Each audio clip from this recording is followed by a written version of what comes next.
a confusing time, it's kind of hard to think back to a time when you could let yourself wander to a place where you can actually think. So I do a little thing that kind of helps me get there, and it comes from a place of deep questioning. And really, when I was thinking about doing this video, the first quote that came to mind was from Ayn Rand. It's from the book Anthem, which I strongly encourage. And she said, "I love you starts with I," and that led me to Gandhi's "Be the change you wish to see in the world," which led me to Leo Tolstoy's "Everyone thinks of changing the world, but no one thinks of themselves or of changing themselves," which led me to the "I wanted to change the world" speech or poem, which is it's a little bit longer. I don't know that one by heart. So it's "When I was a young man, I wanted to change the world. I found it was difficult to change the world, so I tried to change my nation. When I found I couldn't change the nation, I began to focus on my town. I couldn't change the town, and as an older man, I tried to change my family.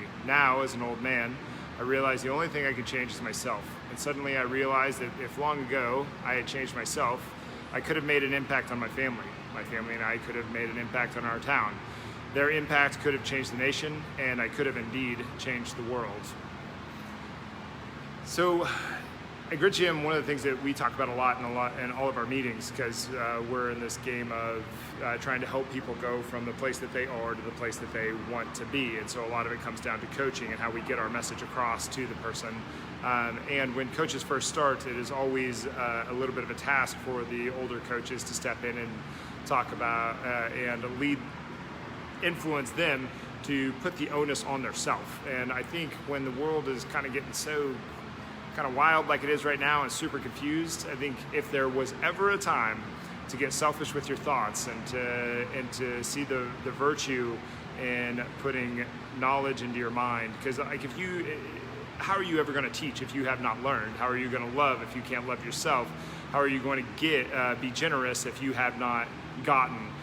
Is kind of the idea. So if you put the responsibility on you, it leads to this great level of freedom and expansion of thought and questioning. And you just, if you stepped inside of my brain for 10 seconds, you'd be like, oh my God, it is question upon question upon question upon question. There's at least 6 people having a debate in my brain at all times.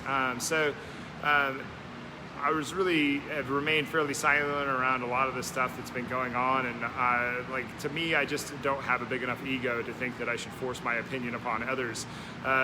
Now, with all of this stuff that's happening and all that I just said, it's a perspective.